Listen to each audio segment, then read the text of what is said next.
It's Alex Belfield with an exclusive hour-long programme with a man who I just love and adore, and I think he's brilliant, and everybody else does as well. Ronnie Corbett, how have you managed to make that happen? How are you? Very well, thank you. Indeed, yes. It's not for me to say. There was a very touching lunch last week that Judith Chalmers and the Lady Taverners gave in tribute to me, and I had a few friends along to say a few words. Rob Brydon, Harry Hill, Jimmy Tarbuck, Danny LaRue, Stephen Fry from America sent a big message. But the point I was sort of making is that the friends I have cover generations as well, because there's no division for me in my life between my contemporaries and people who, are very hot today, because I'm interested in them all and I go and see them all. So I don't know how I've lasted so long, to be truthful. I mean, I don't do as much now, but as you say, you see the catalogue of work that, well, certainly the catalogue of work that Ronnie Barker did, even more than me, when you see Open All Roads going out now at BBC One at evening hours and Porridge. Sorry, I can't get them to repeat. Sorry, I don't know why I keep saying that. And somebody will hear it one day. But I mean, the Two Ronnies and the sketchbooks, everything, there's so much material, and it's been going on for so many years that people are still excited by it, because I think the quality of the writing made it last. There's still things you can say, you can read again and think, my God, that was clever, and I think that has helped, really. Other than really funny, how would you describe your type of comedy? I don't know, really. I mean, certainly very, very word-based, probably, rather than physical.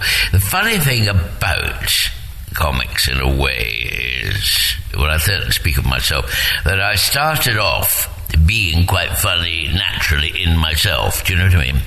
And then as the years go by, you, rather like a French polisher, you put on veneers with skills, with voices, with sophisticated writing, or a bit more this and that, and you have to be careful that you don't cover up what you really started with, with technique and voices, and you think, wait a minute, was I ever really funny in the first place? And you look at Peter Kay and you think, my God, he is really funny. He is funny from the word go. He is actually funny from the word go. And of course, also, I think that comics have gone through a change. I mean, when we all started, I say that, my wife and everything, and worked with Trinder and worked with Max Wall and worked with the Crazy Gang, they were nearly comics all the time. If you had lunch with Trinder, it'd be Trinder that was on the night before, or a bit like Motabi can be like that, very, very.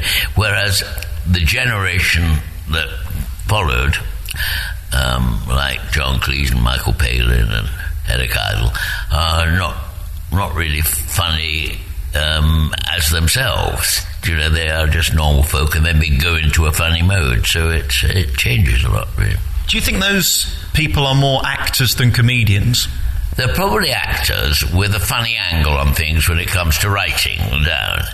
But you mentioned the wonderful Ken Dodd there. Now, Ken is not funny all the time. He's a very serious student of the art of comedy, isn't he? I mean, going back to the Greek and everything, I mean, he's almost professorial standards. Quite a big word. But I mean, he's really studied the whole thing. I mean, it is amazing, really.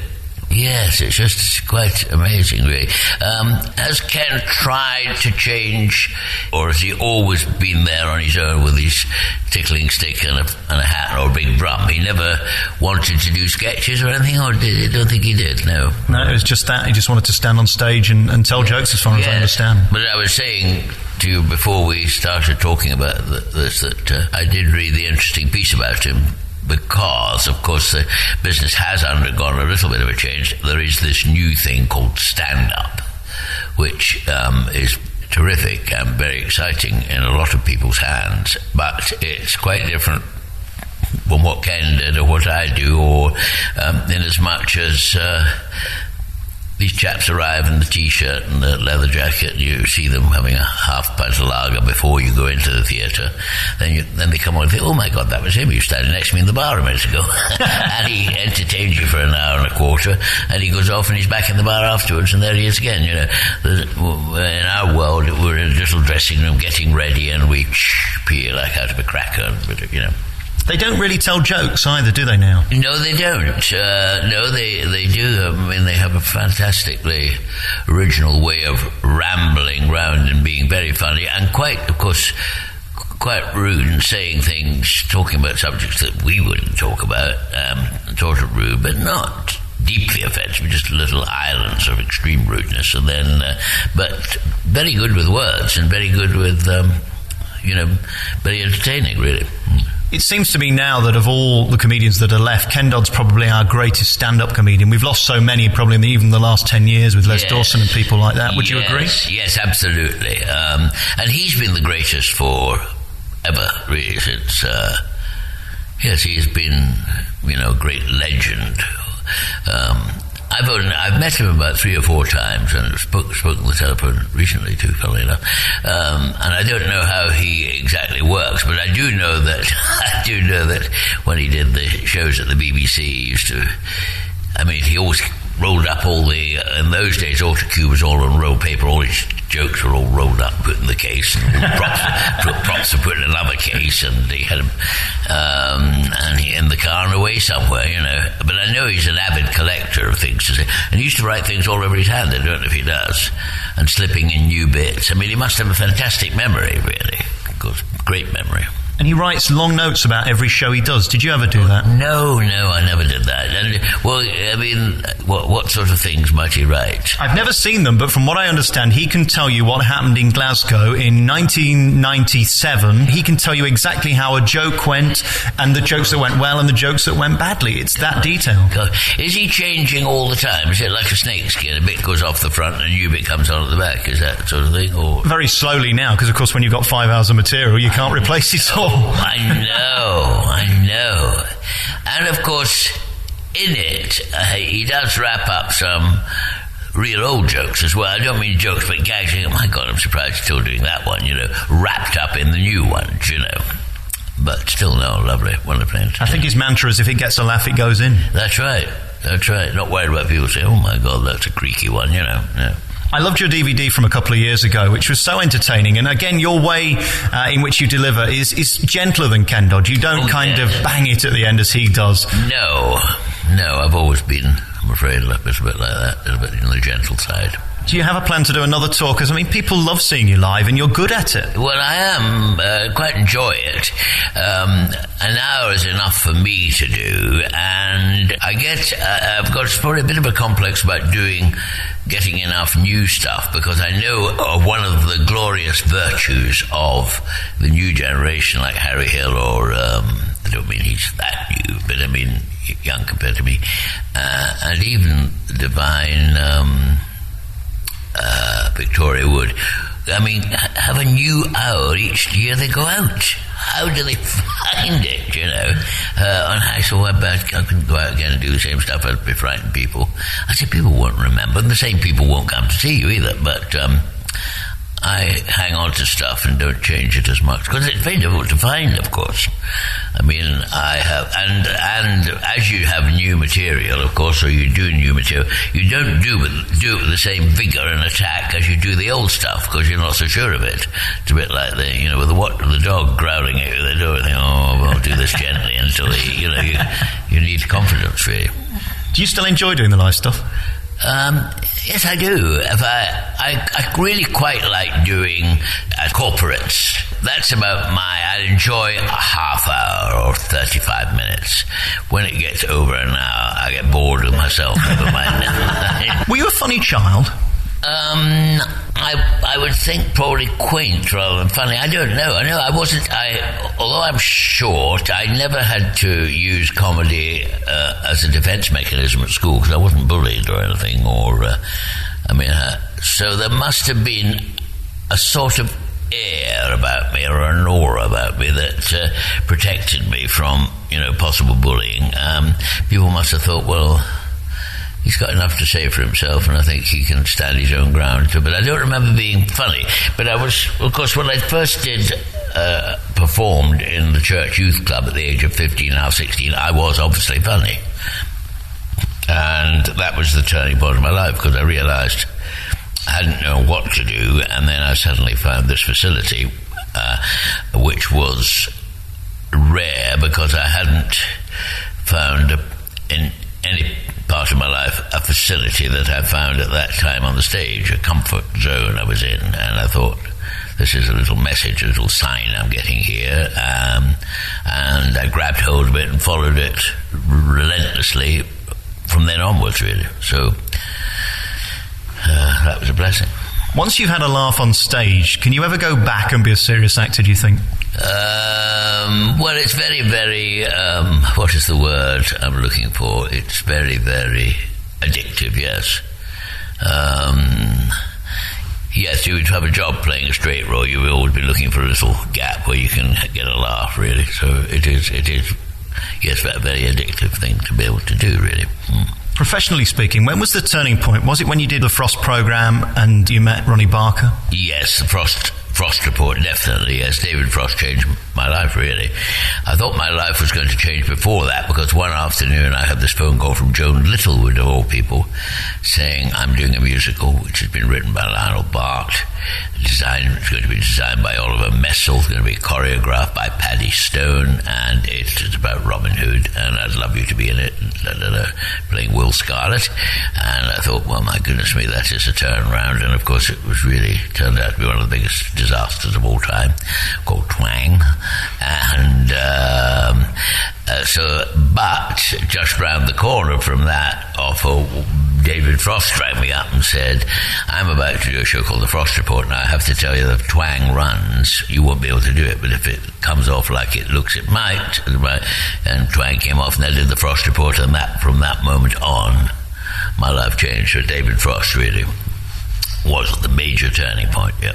That programme really did create so many careers, didn't it? Yes, it did. Well, David, I don't think David gets enough of the credit for the number of people he sort of found or fostered, because he was quite a brave entrepreneur, David. He was the first of performers who started their own production companies, and I mean, he encouraged and promoted John Cleese and all Python Boys and Marty Feldman and, as I say, well, all Python, who all wrote and performed and wrote a lot of the Frost Report material and a lot of the material we did subsequently. And so a clutch of about 12 people David used to sort of sponsor a writer. I mean, he realised the importance of good writing. So, how do you know in your career when you're on the right path and you've actually got some talent and you might make it? How do you know that you're not just following a dream like you see so many of these kids on X Factor who really can't sing?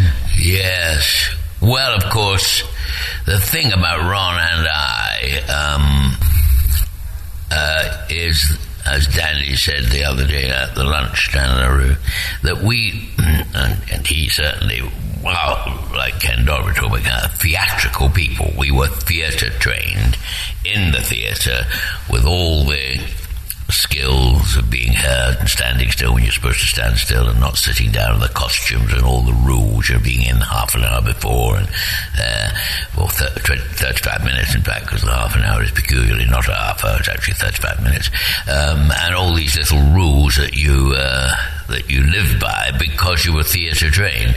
And so we weren't Tuppenny Haley who sang in a pub and then went on these ephemeral celebrity careers. I mean, they're just so different, you see.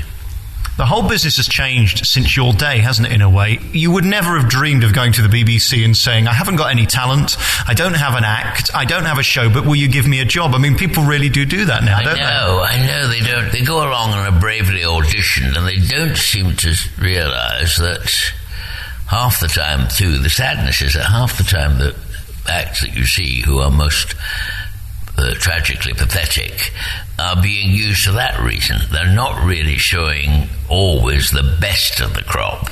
They're showing a few of the best and then one terrible person to be laughed at, really, which is really not fair. You know what I mean? It's their selection that they're showing you. So, but it is a day of instant celebrity, as you say, people who do nothing and have no skill being quite well known, really.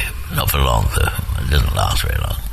Is that the key then to lasting, that you have to have a talent and you have to have something that you've worked hard to do and trained at and become good at? Yes, you have to. That's right, and have a lot of variety, little corners to turn, and little tricks to twist things round to make them look different, so that they're a little bit refreshed every now and again. Not treading the same furrow all your life.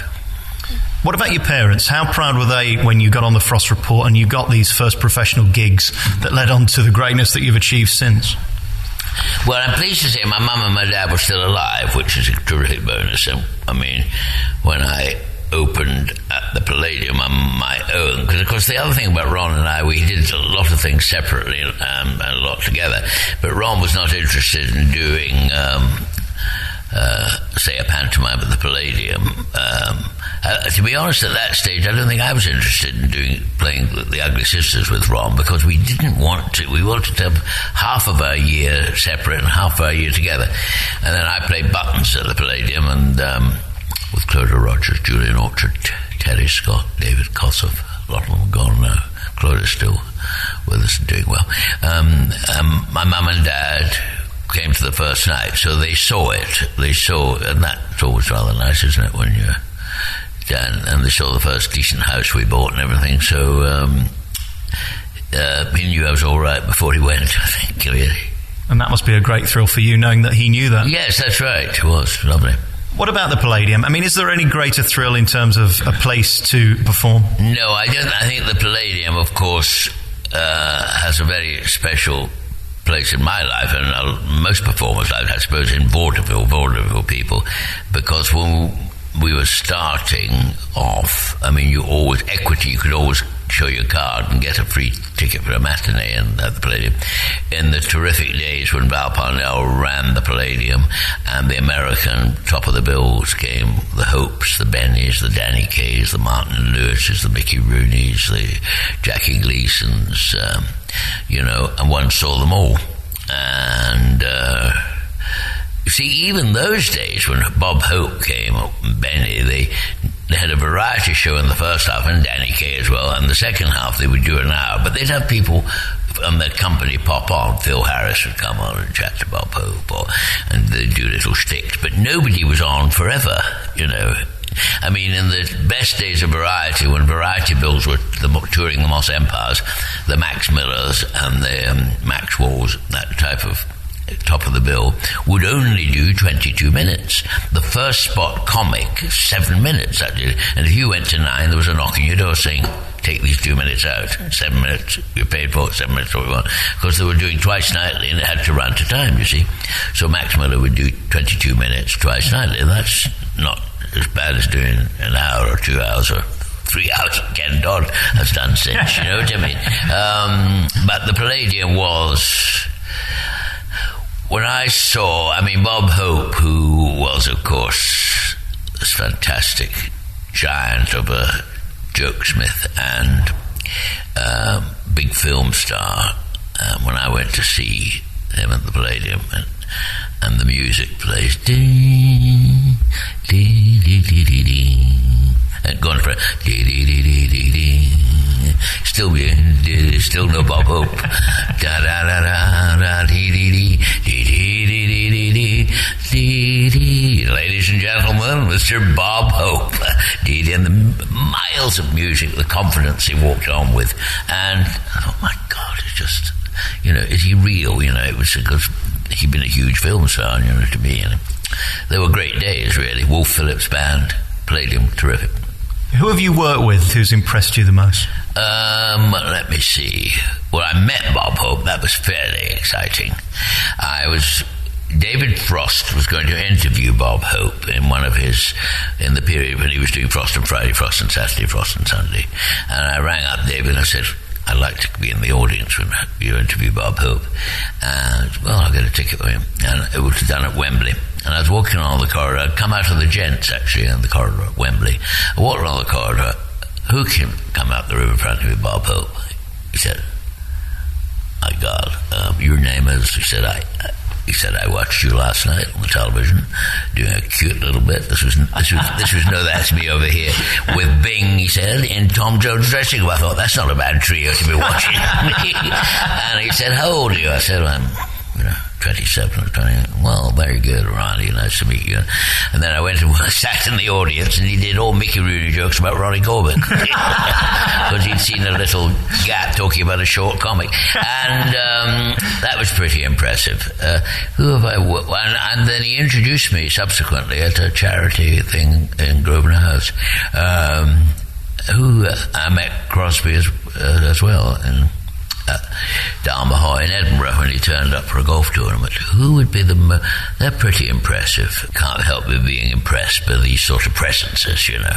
The Alex Belfield In Conversation podcast. My special guest today is the author of a brand new book called It's Good Night from Him, and the book is the story of the two Ronnies. Ronnie Corbett joins us today for an exclusive hour-long programme. We were talking before about your time at the Palladium and the people you get to meet. Presumably that is one of the big bonuses of being in show business, that you get to meet your heroes. Yes, and of course Hope had been a hero like Danny Kaye, but Hope I had watched throughout my childhood, and I mean not only a jokesmith but an attractive, charming persona he exuded, and a lovely dancer. He sang beautifully, you know, in the way that Fred Astaire and Tormé, these sort of people using a song, and Hope would sing, and when I've got on tape on DVD at home. I watch it maybe within a month ago. Jimmy Cagney and Bob Hope, Seven Little Boys, doing a tap dance on the table. Well, unbelievably good. I mean, Cagney was a fabulous tap dancer with the peculiar stiff-legged action he had, and I watched them, and I can watch it over and over again. Hope is good, but not quite the little élan that Cagney has as a dancer. So they were great times. I don't know whether you agree. It seems to me that Bob Monkhouse was Bob Hope's nearest comparison in terms of his class on stage and his material that he used. Yes, and Bob was a great wordsmith. I mean, fantastic. Yes, he was really, with Doddy about new material and learning and of course he was a very clever writer as well. He could write a lot of his own, which is a very brave thing to do. I mean, it's hard enough to pick, if somebody sends you 4 pages, to pick the best 10 jokes from 4 pages. It's hard enough to back your judgment without having to write the stuff and back your own judgment. That is really hard, you know. But Bob Monkhouse was a very accomplished, very, very accomplished. What a amount of work he did, that's right. I was a huge fan, but the one thing that they said about Bob after he died was that he wasn't loved in the same way that probably you are or Doddy is, because he almost was too slick. Yes, he was. It was an unfair criticism, but it was certainly levelled at him. There was something people thought chilling about him. I think it was... He probably let the expertise show a little too much. He couldn't help... He wasn't showing off, but the great thing is to be expert and then just slightly cover it up a bit, you know. Or I mean, it is odd, but Bob Hope was... I mean, Bob Hope had quite... I mean, he went through a funny period over here. I remember when he did Miss World at the Albert Hall and people threw flour at him because of his America and Vietnam and that time of his life.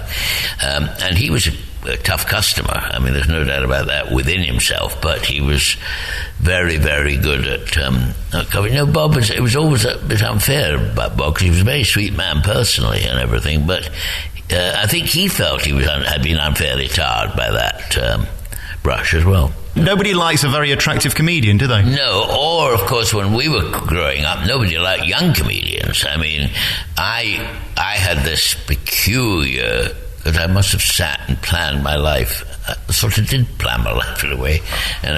Sometimes I think I'm living the dream I planned, but I did see in my mind that if nothing had happened to me by the age of 37, peculiar age to think of, but I thought 37, I would go and do something else in the business, because in our day, anybody under 37 was in the 30s, quite easily seen to be cocky, and you're too young to start telling me jokes or being flash in front of me. It was an unattractive thing.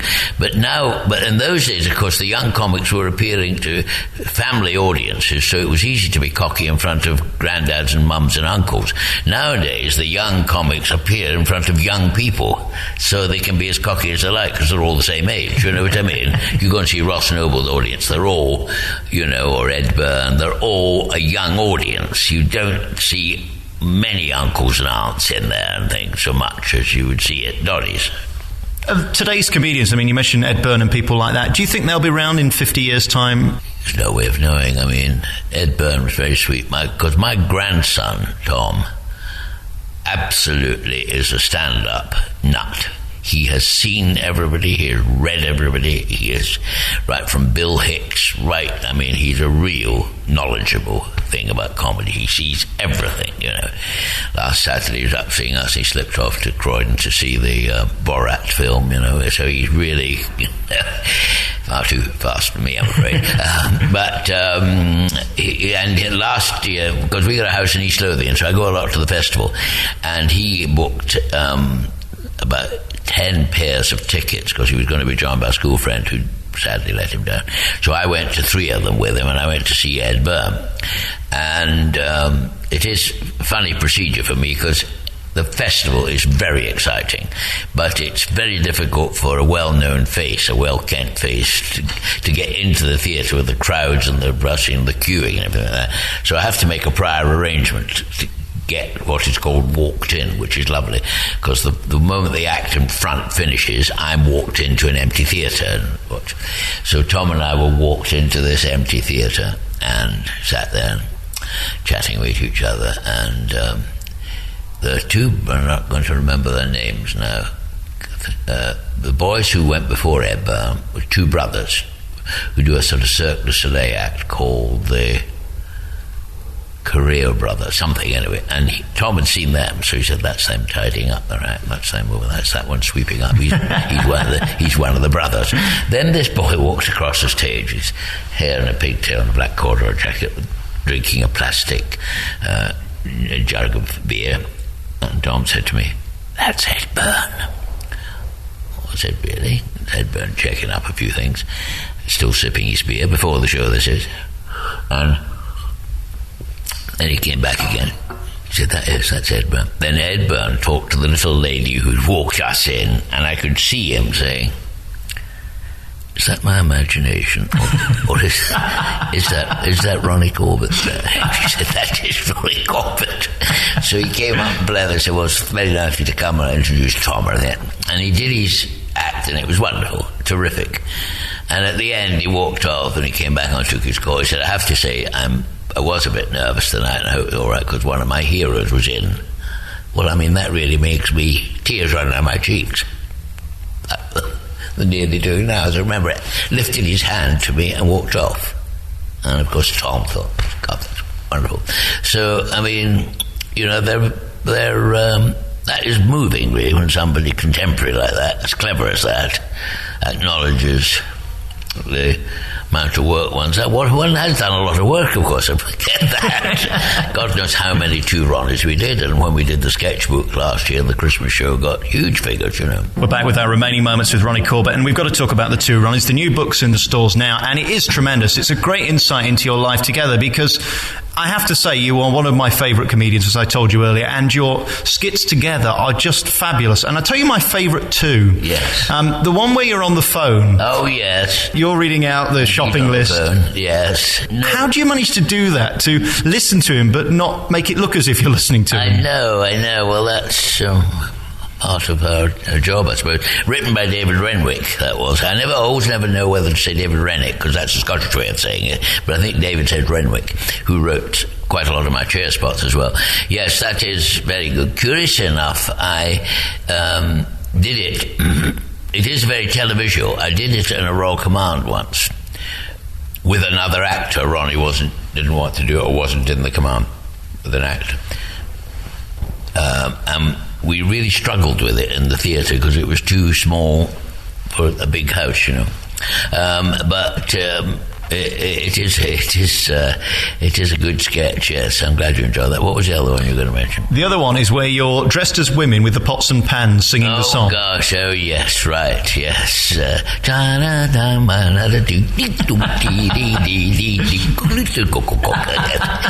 And of course we had to test various pans and various things to get the right sound, the right key, yes.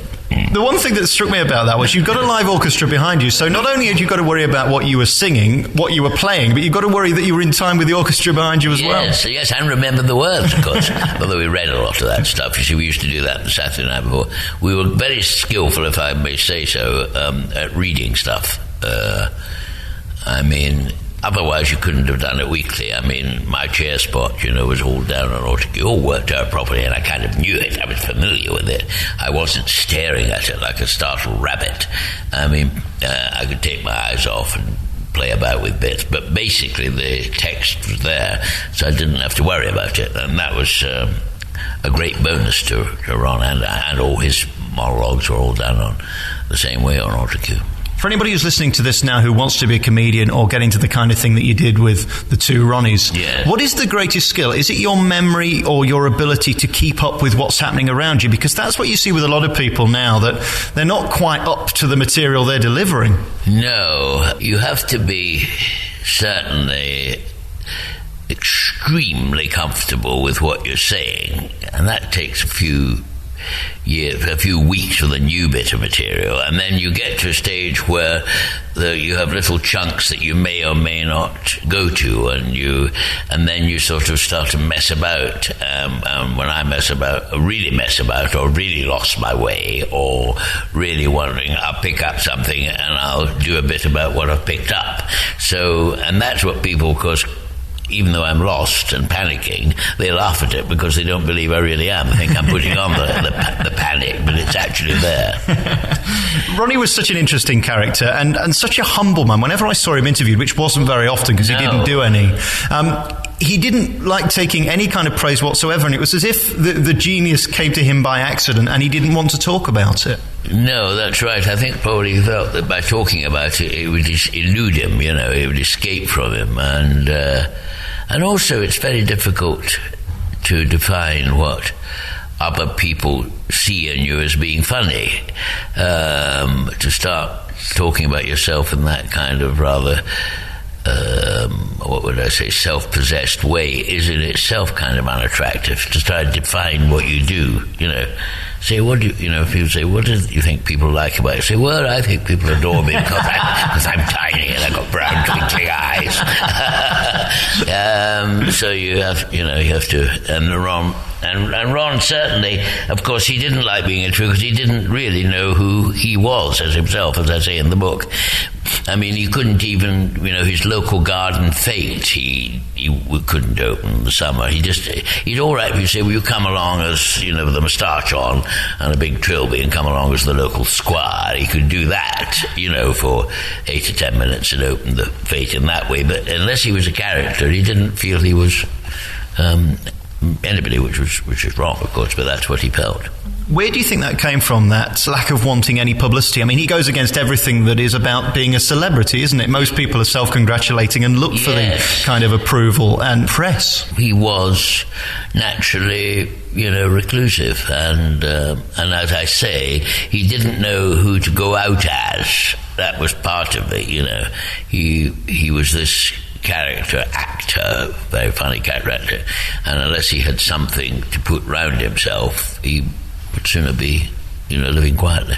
The other interesting thing was, I mean, it's a well-told story, but I mean, he would even send stuff in as a different person because he didn't want people to judge him on being Ronnie Barker. He wanted his material to speak for itself. That's right, yes, the Gerald Wiley story. It sent excellent stuff in, and all of us wondered who this man was, and he said it was Peter Reed, who was Ronnie's agent. Ronnie said, I think this chap is one of Peter's clients who probably writes novels or plays building up this picture of this man, and he doesn't want to know who the author is. And we all I wonder who it is.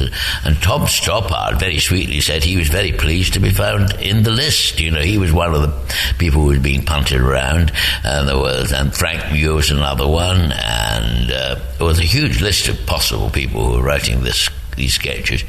And then on the Sunday when we were doing Frost on Sunday from Wembley in the afternoon, Ron came at the last show of the series. Ron came into my dressing room and said, I want to tell you at 3 o'clock in the afternoon. He said, I want to tell you before anybody finds out tonight when it's going to be revealed that I am Gerald Wiley. Gosh, my God.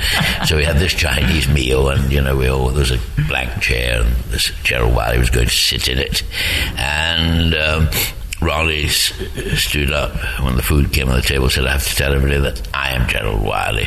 And Barry Cryer said, nobody likes a smart ass. That's how it all happened. Do you think he secretly chuckled inside and was having a bit of a laugh at everybody else? Yes, he was, yes, because he tempted me to make an offer for one of the sketches, that he'd written, and my agent rang up Peter Reid and said, he wants £3,000 for it. Ronnie said, that's far too much. He got me at it. Offer them $1,000. Then the message came back, said, Gerald Wiley's offered you the rights of the sketch in perpetuity because of the way you've done them. So he gave it to me anyway. It's all a fun game, isn't it? Yes, it is. What was he like as a friend? Well, he was a very, very dear, sweet, darling friend, really, and really quite, what would I say, not rustic, but he was quite everyday, he was very, very, the everydayness, mind you, masked a very, very clever brain, but outside himself he felt everyday, but inside he was brilliant. You must miss him very, very much. Yes, I do. Of course I do, yes. We speak to Joy quite a bit. And of course my house is stuffed full of things, little bits of his handwriting or pictures or books or scripts. And I suppose that's the greatest legacy of any comedian's life, that you'll be on TV in 30 years, 40 years' time from now. Yes, well, yes, perhaps indeed, yeah. Very nice. You do a lot of interesting things, like you did extras a few weeks ago with Ricky Gervais. Yes. I think this is a very smart move for you to make, because you're making yourself contemporary every time you do something like this, and it keeps you with this new generation, and it keeps people going back to the Two Ronnies, and everybody's therefore remembering you as a current comedian, not as an old-fashioned comedian. No, that's true. That's partly... Well, I mean, I respect them, of course, all, and of course the other thing is I see them very often before they have become well known through my Edinburgh Festival visits with the house in Edinburgh. I mean, I saw Harry Hill, and I saw Patrick Marber doing stand-up, and I see, Ed Byrne, as I say, last year. We're going back, Rob Bride and League of Gentlemen, they all talk about whispering. I think, right here, Ronnie Corbett's in the audience, and they all wait to hear the I laugh. And so I sort of... Not befriend them, but they know I respect them before they become well known, really. So, and then I got this message here: Ricky Gervais wants to speak to you. He wants to. Well, I thought that's very nice. What is it? He said, I want you to do that. Well, I'm very flattered. He said, well, you don't know what I want you to do yet. And he told me what he wanted me to do, and there was some discussion in the family. My wife thought, should you be doing that? And the doctor said yes. So it was lovely to do it, actually. And it wasn't too graphic, but it was funny when I saw it, I must say. And I'm on Little Britain's Christmas show. I'm not telling you what I'm doing on that, with bubbles. So as you say, I try and keep myself in the picture. I'm very blessed because I get to meet people like you who've been doing the job for a long, long time, and everybody I speak to speaks so highly of you, and they love you and admire you and adore you, and that's so rare in this business. And congratulations on everything you do, and thanks for being in our hearts, because the Two Ronnies are just so loved, and it must be great to be a part of that. Well, it is. Yeah, well, I've been very lucky, and thank you very much. Your new autobiography is in the stores now, The Two Ronnies, and it's a great read and a brilliant insight into two people who we really know very little about, although we know so well. Ronnie Corbett, thank you for talking to me. Thank you very much for coming.